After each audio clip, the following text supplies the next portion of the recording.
2020년 새해에 여러분 가정과 여러분들에게 하나님의 은혜가 풍성하게 임하시기를 바라면서 새해 인사 올리겠습니다.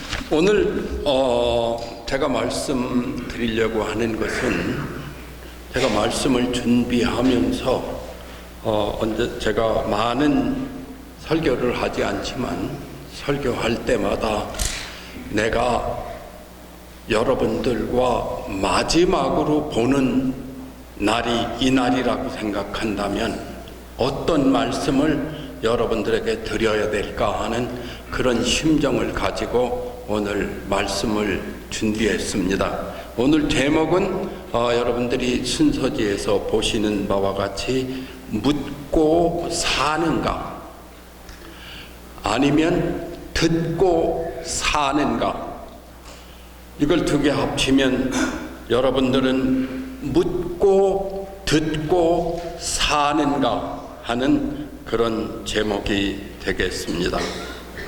출애굽 사건에서 우리는 출애굽 사건을 쭉 읽으면서 출애굽기와 여호수아서를 읽으면서 세 번의 정탐 이야기가 나옵니다. 이 세 번의 정탐의 사건을 생각하면서 하나님께서 주관하셔서 이스라엘 백성들을 출애굽시켰는데 왜 정탐이 필요할까? 하나님께서는 다 아시는데 하나님께서 가나안 지형이라든지 가나안 지역에 사는 족속들이 섬기는 우상이라든지 그 사람들의 성격이라든지 이런 것들을 모든 것을 아시는데 왜 하나님께서 구태여 정탐꾼들을 보내서 정탐을 했을까 하는 그런 의문을 여러분들은 가져보지 않으셨습니까? 저는 이 세 가지 정탐 사실을 보면서 왜 정탐을 했을까 하는 의문을 가지고 깊이 생각을 해보기 시작을 했습니다. 첫 번째 정탐 이야기가 민수기 13장 14장의 정탐 이야기가 나옵니다. 12명의 그 각 지파에서 대표들을 선발해서 12명을 정탐꾼으로 보냅니다. 그리고 돌아와서 정탐의 이야기를 듣습니다. 긍정적으로 이야기한 정탐꾼은 누구죠? 갈렙과 여호수아 두 사람뿐이었습니다. 나머지 10명은 참으로 그 땅은 아름답고 그 땅의 곡식들은 여러분들 생각을 해보십시오. 포도 송이를 메고 올 정도면 지금 그런 포도 아마 구경할 수 없을 것입니다. 얼마나 그 땅이 비옥하고 성경의 표현대로 젖과 꿀이 흐르는 그런 땅인데 그 땅인데 우리가 비교해 보니까 그 사람들은 거인들이고 우리는 뭐 같다? 메뚜기 같다. 그런 표현을 하면서 우리는 들어갈 수 없다. 그 땅을 정복할 수 없다. 하면서 그 땅을 정복할 수 있다고 하는 갈렙과 여호수아를 돌로 치려고 하는 그런 일들이 벌어집니다. 사랑하는 여러분, 이스라엘이 출애굽할 때 애굽에 하나님께서 열재앙을 쏟아부으십니다. 그때 열재앙을 쏟아 부을 때 이스라엘 백성들이 한 일이 있습니까? 없습니다. 이스라엘 백성들이 출애굽을 해서 홍해를 건넜을 때 이스라엘 백성들이 홍해를 건너는데 도움을 준 일이 있습니까? 없습니다. 그 다음에 마라에 쓴 물이 닥쳤을 때 이스라엘 백성들이 그 물을 달게 했습니까?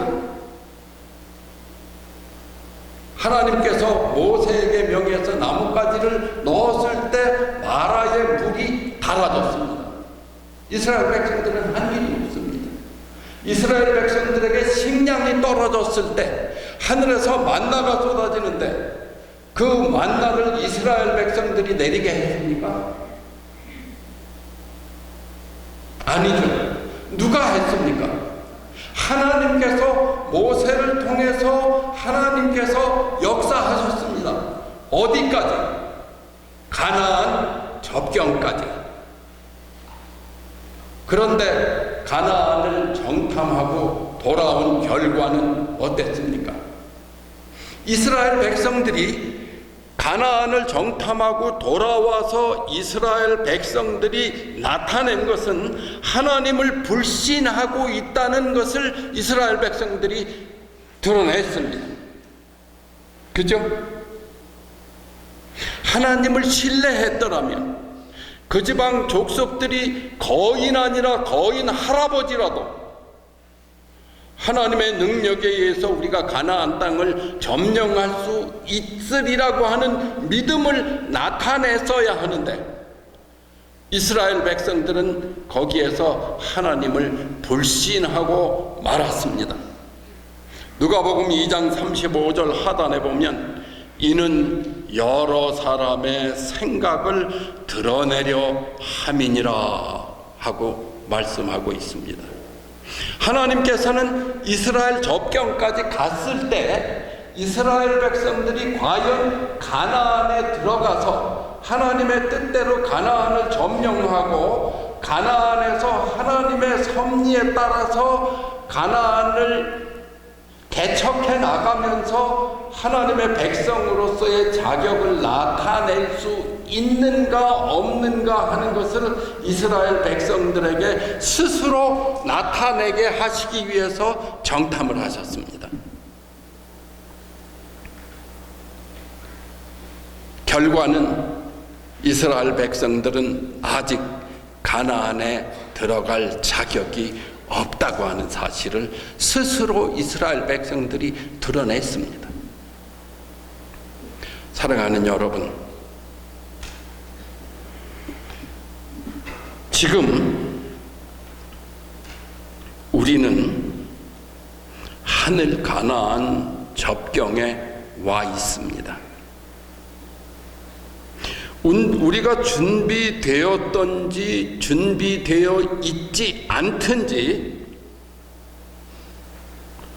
하늘 가나안은 우리의 목전에 와 있습니다.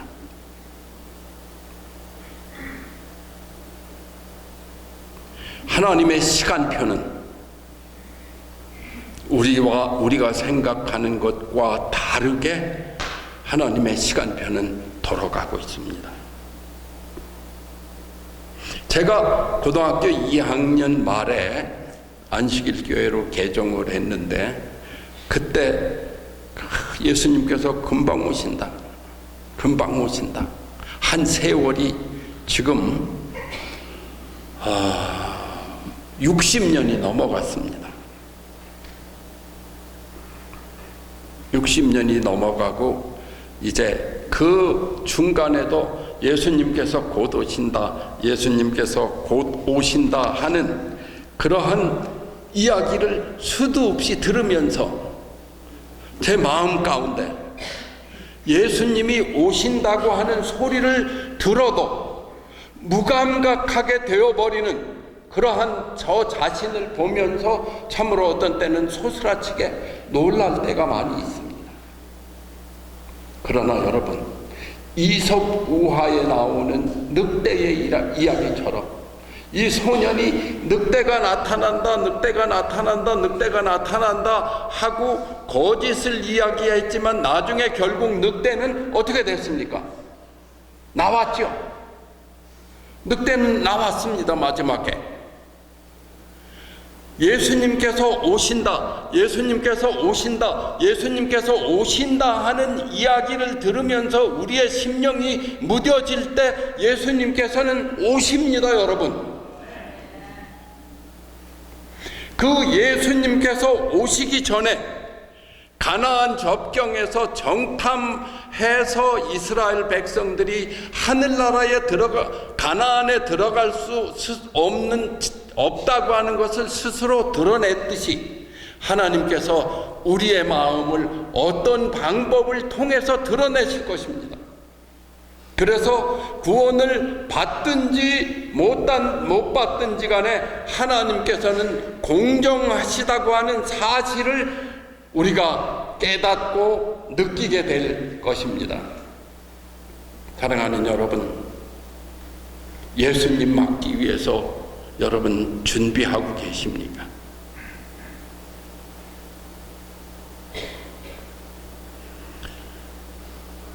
(2019년 12월 20일에) 작년이죠. 2019년 12월 20일에 프란치스코 교황이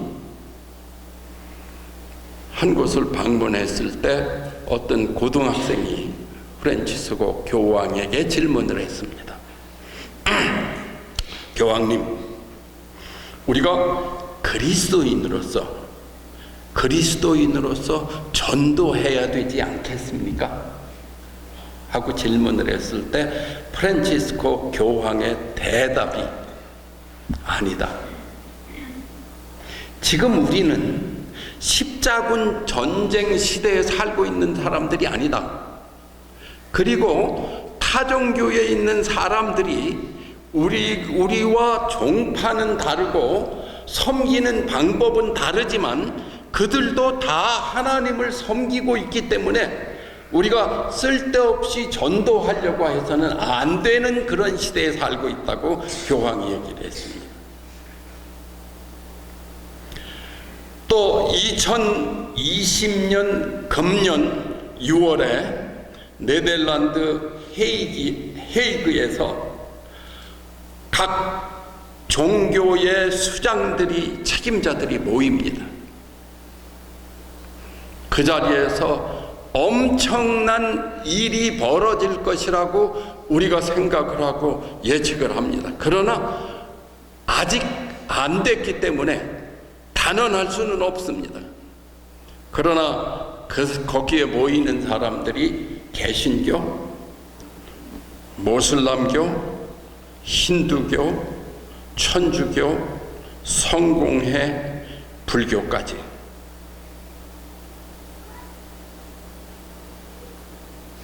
지도자들이 모여서 회의를 합니다.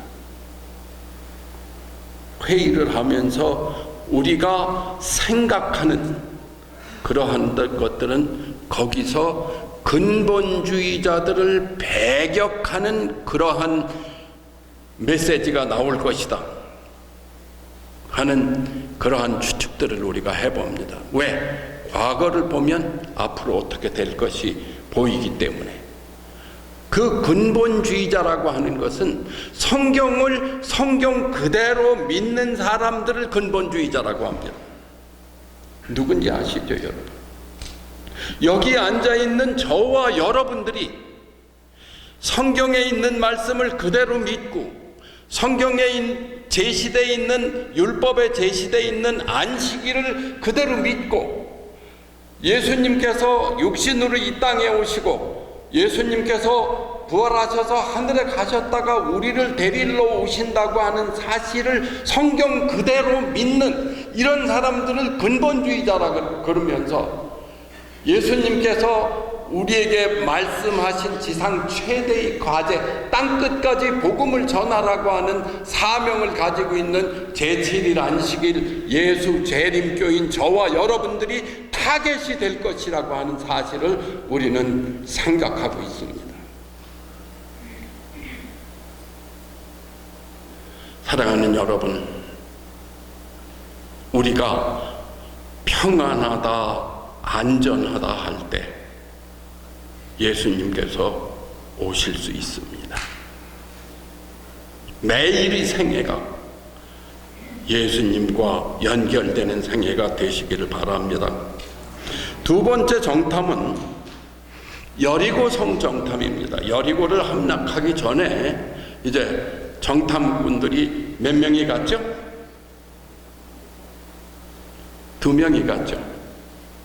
정탐꾼들이 갔는데 전쟁을 위해서 정탐꾼이 가면 무엇을 확인해야 하느냐 하면 여기는 도초가 서 있구나. 여기는 문이 있는데 허술하구나. 공격을 하면 이쪽으로 해야 되겠구나. 이런 것들을 봤는데 전혀 그런 기사가 없습니다. 그리고 여리고성을 점령할 때에 이스라엘 백성들이 어디를 치고 들어가고 어디를 하고 하는 이런 전략이 없이 어떻게 했어요? 하루에 한 바퀴씩 여리고성을 돌아요. 그러면서 어떻게 하지 말아라? 소리 내지 말아라. 어떻게 해라? 순종해라. 하나님께서 우리의 사역자들, 목사님들이나 이런 강단에서 무슨 기별을 나올 때 소리 내지 마십시오, 여러분들.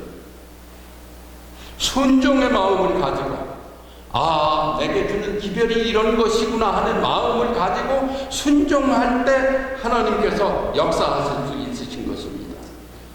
둘째 날도 여전히 한 바퀴, 셋째 날도 마지막 7째 날에 몇 바퀴를 돌았습니까? 7바퀴 돌고 제사장들이 나팔을 불 때 이스라엘 백성들이 한 일이 뭐예요?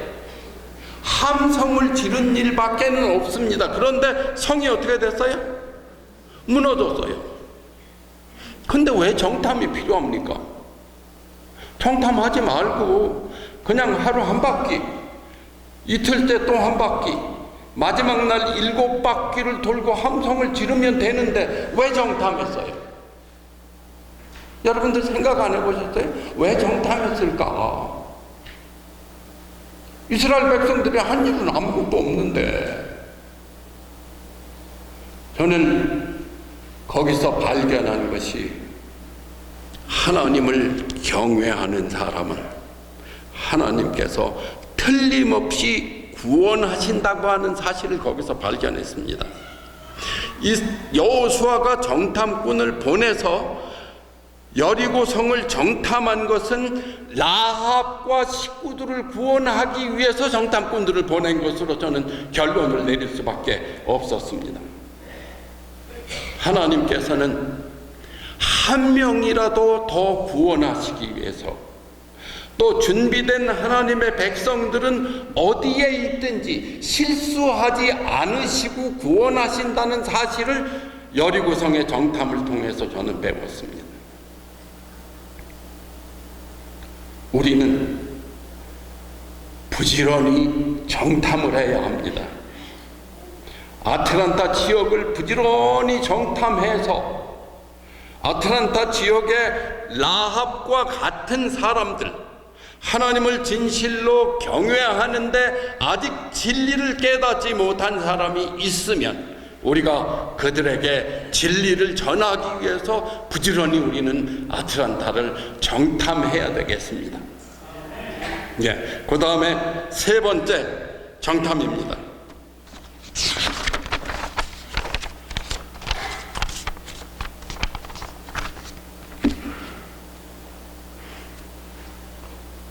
아이성의 정탐이죠. 아이성을 정탐해서 아이성을 공격을 했는데 결과는 어땠습니까? 무참히 패해버렸어요. 여리고성을 돌면서 함성을 질러가지고 여리고성을 함락시킨 하나님의 백성들이 아이성을 정탐하고 거기는 사람 많이 보낼 필요 없어요. 하고 사람을 보냈는데 뜻밖의 결과를 가져와서 36명이 이스라엘 백성이 거기서 죽습니다. 전투 중에. 그리고 무참히 패했어요. 그 원인이 여러분들 아시죠? 무엇 때문인지?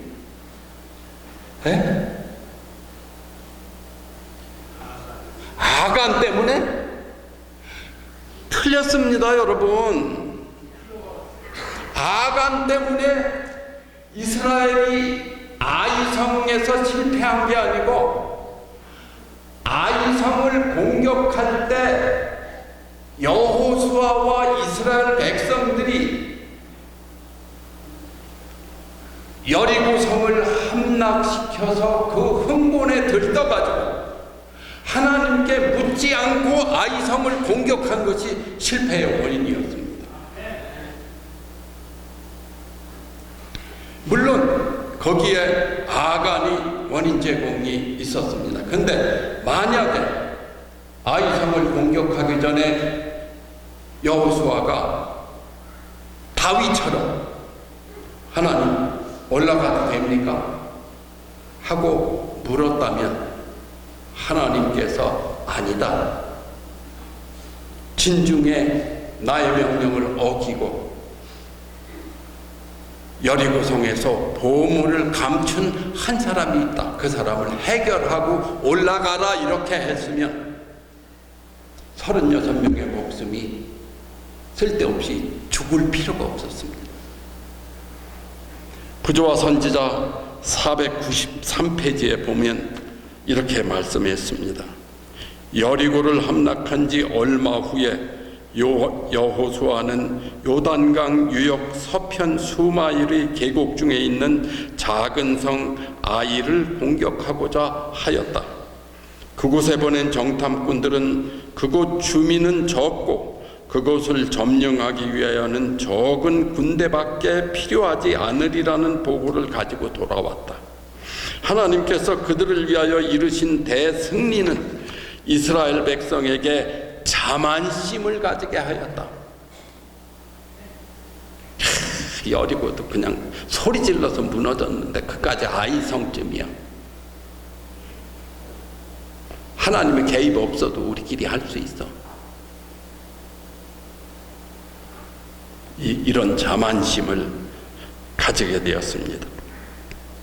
하나님께서 가나안 땅을 그들에게 허락하셨으므로 그들은 안심하였고 하나님의 도우심만이 그들에게 성공을 줄 수 있다는 사실을 깨닫지 못하였다.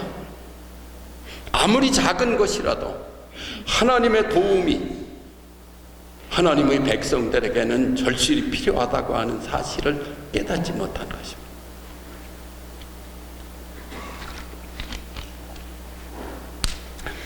여호수아까지도 하나님의 뜻을 묻지 않고 아이성을 정복할 계획을 세웠다. 하나님께 묻지 않고. 또 하나 실패의 경험이 성경에 나옵니다. 삼손의 경우입니다. 삼손은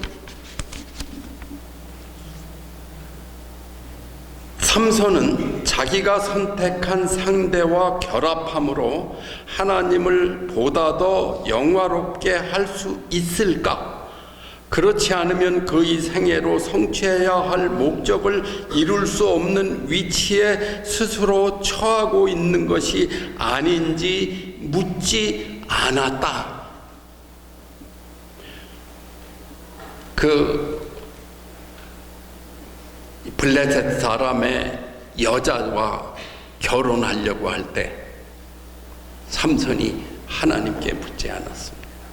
그 결과로 삼손은 점점 더 어려움에 빠지고 하나님께서 선택한 하나님의 사사가 나중에 블레셋 사람들과 함께 비참한 죽음에 당하는 그런 결과를 보게 되었습니다. 사랑하는 여러분, 매일의 생애에서 여러분들은 하나님께 오늘 하루를 어떻게 살아야 할지 묻고 사십니까? 아니면 아침에 일어나서 바쁘게 준비하고 일가고 하느라고 아침 가족재단을 소홀히 하시지는 않습니까? 하나님께 아침에 가족재단을 쌓지 않고 하루를 시작한다면 하나님께서 그 하루를 나와 여러분들에게 개입하실 수 없다는 사실을 여러분들 인지하시기 바랍니다. 하나님께 묻고 하나님께서 대답하시는 말씀을 듣고 하루를 시작할 때 우리는 승리할 수 있습니다. 그러나 묻지 않고 하나님의 응답을 받지 않고 살 때에 우리는 그날 승리를 장담할 수 없습니다. 가족재단의 부활입니다.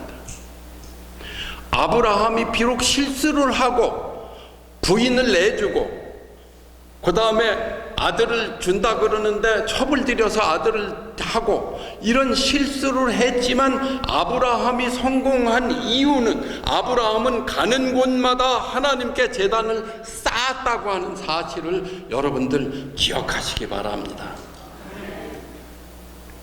가족재단을 쌓는 일, 그 다음에 저녁에 하나님과 결산하는 가족재단을 쌓는 일입니다. 이것은 굉장히 중요한 일입니다, 여러분. 이것을 허투루 하면서 일주일에 한 번 교회에, 그것도 느지막이 나와서 설교 듣고 밥 먹으면서는 세상의 온갖 이야기들을 다 하고 이렇게 하면서 여러분의 구원이 보장된다고 여러분들 생각하시면 착각입니다, 여러분. 우리의 대화가 하늘에 있고 우리의 대화가 오시는 예수님을 생각하면서 우리의 대화의 주제가 될 때 우리는 하늘 시민의 자격을 갖추게 되고 가나안 변경에 있는 우리가 우리의 모든 것들을 스스로 드러냄으로 인해서 하늘 가나안에 들어갈 수 있는 자격이 있다 없다 하는 것을 우리 스스로 드러낼 때 예수님께서 우리를 데리러 오실 겁니다. 그러기 위해서는 우리가 하나님의 말씀 성경을 개인적으로 연구를 해야 됩니다. 하루에 성경을 4장만 읽으면 1년의 성경을 한 번 통독하고도 남습니다. 성경의 절수를 다 이렇게 장수를 계산해 가지고 365로 나누니까 3장하고 조금만 더 읽으면 됩니다. 그러니까 4장을 읽으면 1년의 성경을 통독하고 시간이 남습니다. 성경을 연구하지 않으면서 어떻게 하나님께 묻고 대답을 할 수가 있습니까? 예수님께서 말씀하셨죠? 성경에 뭐가 있다고요? 영생이 성경에 있다고 그랬습니다. 사도 바울은 또 뭐라 그랬습니까?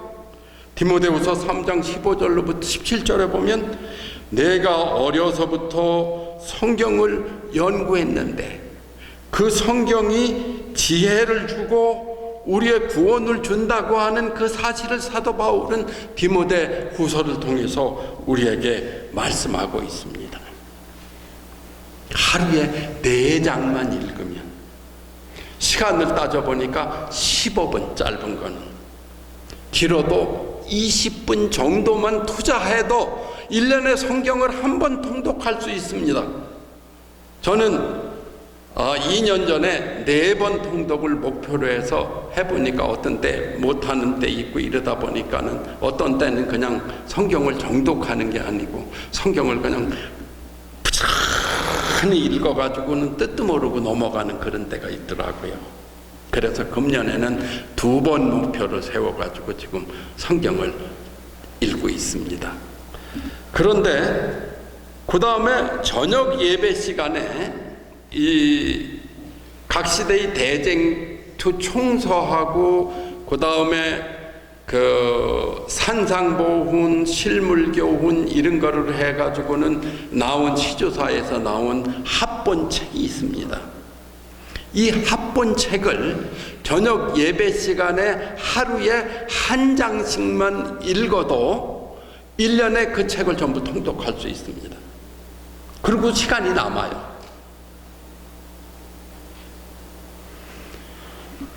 짧은 시간만 투자해도 하나님께서 우리에게 무엇을 해주시기를 원하는지 우리가 하나님으로부터 듣고 그 말씀을 통해서 하나님께 우리의 생애를 맡기면서 물어보는 일이 가능하다고 하는 일입니다.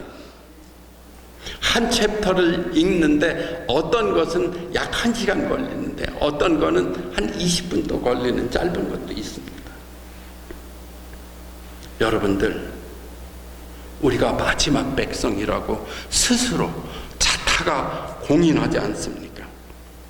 그런데 마지막 백성이라 그러면서 하나님의 말씀은 뒷전에다 모셔놓고 교회 올 때 들고 오는 장식품, 요새는 파워포인트로 비춰주니까 성경도 이제는 가져올 필요가 없어요.